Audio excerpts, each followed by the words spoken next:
Please, what's the time now? 7 o'clock. On dot. We've still another 1 hour.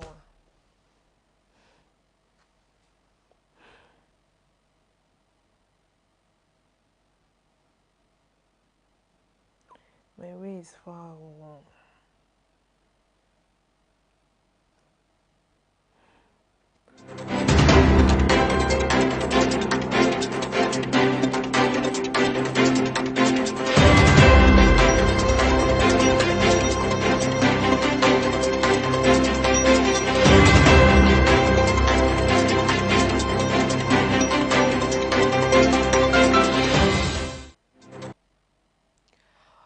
Hello and welcome to WTV News Summary. I am Sandra Agbasil. The headlines.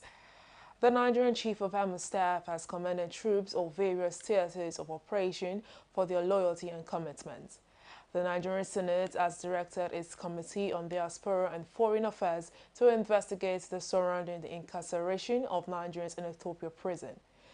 The suspected Boko Haram insurgents have abducted an unspecified number of families in Bama local government area of Borno State. On the foreign scene, the President's Joe Biden administration says to build a section of border wall in southern Texas in an effort to stop rising level of immigration. The news in details. The federal government has put in place strategies to double the population of medical and dental doctors from 5,000 to 10,000 from the next academic year by increasing admission into the medical and dental institutions. The State Minister for Health and Social Welfare, Dr. Tunji Alause, stated these are the induction ceremony of foreign-trained medical and dental graduates by the Medical and Dental Council of Nigeria in Abuja. Alause said the exodus of licensed doctors and other health professionals to more developed countries would be discouraged by making the healthcare environment more attractive. According to him, the just over 3,000 doctors produced annually in Nigeria remain grossly inadequate, hence the need to double the rate of population of health workers. The Vice President, Kashim Shettima, has urged the Northeast Development Commission to prioritize investment in legacy projects, including agriculture, education, and smart transportation. Kashim Shettima spoke when the board and management of Northeast Development Commission presented the Northeast Stabilization and Development Master Plan to him at the Presidential Villa, Abuja. Shettima acknowledged numerous challenges confronting the people of the region, noting that they could be surmounted if the people and leaders work together. Earlier, Chairman, Northeast Development Commission Paul Taffer said the purpose of the visit and presentation of the master plan was to heighten the importance of the document and to ensure that it is implemented.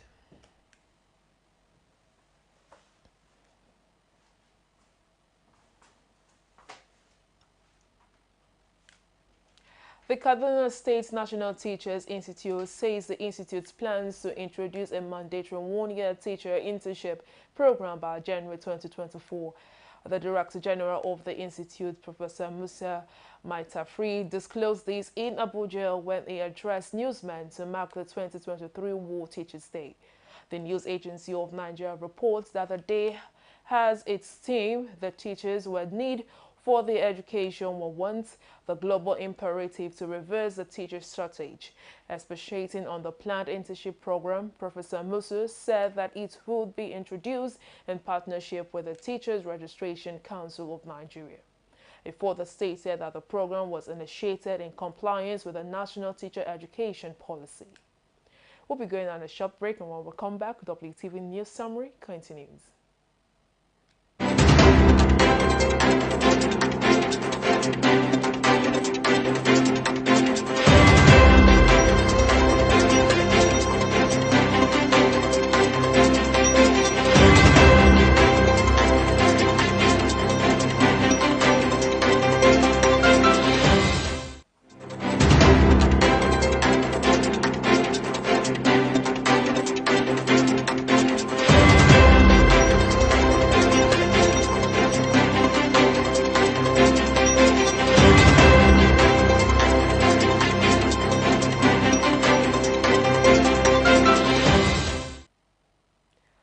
Welcome back from the break. If you're just tuning in, this is WTV News Summary.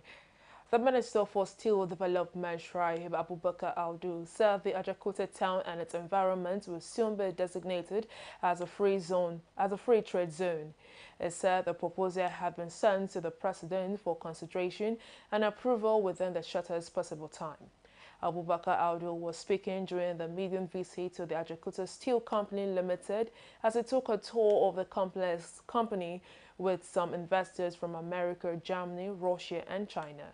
It further stated that if gotten right, Ajakuta Steel Company would create over 500,000 jobs, which would be enough to lift Nigerians out of poverty. The Senate confirmed the ministerial nomination of Abbas Balarabe from Kaduna State, whose name was forwarded by President Bola Tinubu in replacement for former Kaduna Governor Nasir El-Rufai, whose nomination was rejected by the Senate.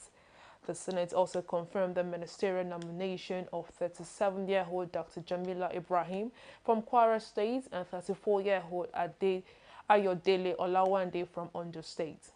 However, after the screening of Ibrahim, who took the podium first, the section was thrown into pandemonium during the screening of Balarabe, who fainted on the podium shortly after introducing himself to the Senate. Balarabe had just finished sharing his experience and track record with the senators when the incident occurred about 15 minutes into the screening session. The Senate has launched a probe into the circumstances surrounding the incarceration of 250 Nigerians in Ethiopia prison. This followed the motion by the Senate Minority Leader Simon during its plenary section.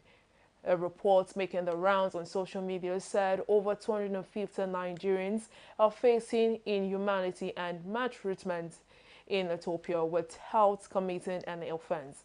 The report called on the Nigerian government to intervene in the illegal incarceration of its citizens. The Senate therefore directed its Committee on Diaspora and Foreign Affairs to investigate the issue and report their findings within 2 weeks. We'll be going on a short break. WTV News continues.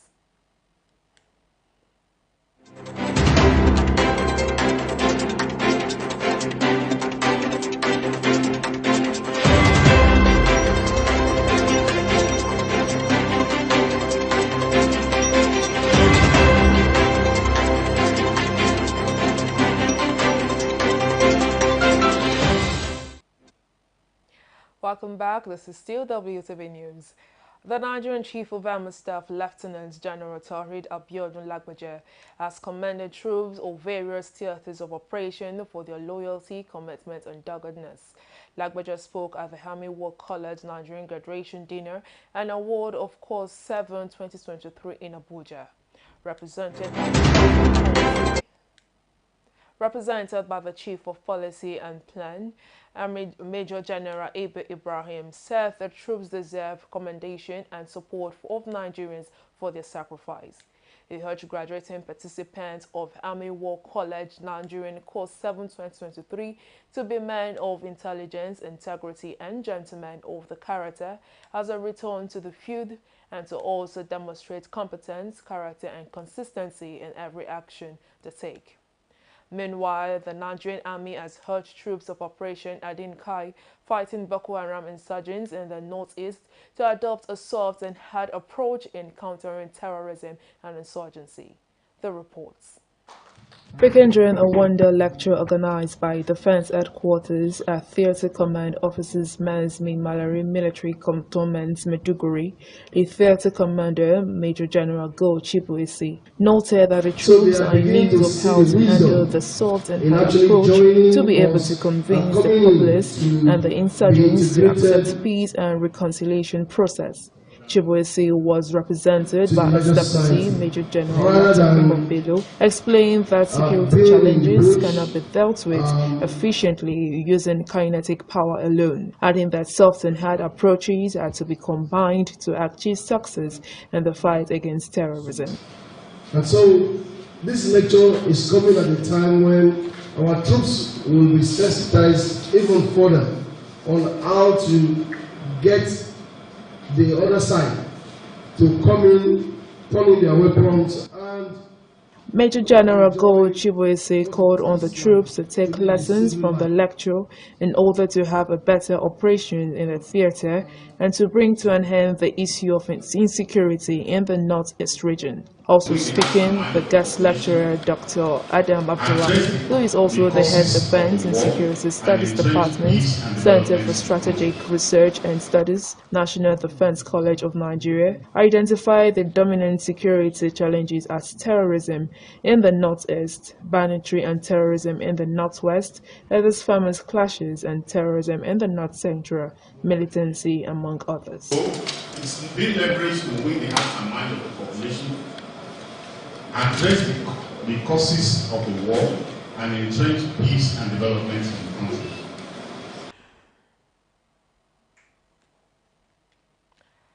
The suspected Boko Haram insurgents have abducted an unspecified number of farmers in Bama local government area of Borno State. According to reports, the farmers were kidnapped from their farms. The insurgents had on Saturday killed 10 farmers and abducted several others in Mafu. Speaking during a wonder the state. In the latest incidents, the terrorists were said to have ridden motorcycles to carry out the attack on the farms about 13 kilometers away from Bama town. The security cells also confirmed the incident and said the security operatives in Bama and its environs were working hard to ensure farmers go to their farms without the fear of abduction. It will be recalled that a fortnight ago, 6 persons, including 2 monarchs, were abducted in Damboha local government area of the state. The governor of Zamfara State, Dauda Lawal, has assured that the security agencies are making more efforts to rescue abducted students of the Federal University Gusau. Dauda Lawal also promised to provide adequate security in the university's community to make it safer for the students to go about carrying out their academic activities without fear of attack. The governor gave the assurance while conducting an on-the-spot assessment of the security situations within the university and its environment, following the abduction of over 30 female students at Sabon Gida community. Lawal, who was away when the incident occurred and on his return to the state, immediately visited the Federal University. And on the foreign scene, the President Joe Biden's administration says to build a section of border walls in southern Texas in an effort to stop rising levels of immigration. Around 20 miles will be built to start country along its border with Mexico, while officials report high numbers of crossing. In 2020, Joe Biden promised he would not build another foot of wall if elected. In a statement to Associated News, the U.S. Customs and Border Protection defended the latest move, saying it was using funds already allocated for a border barrier. That's a news package. Thanks for watching. I am Sandra Agbasu.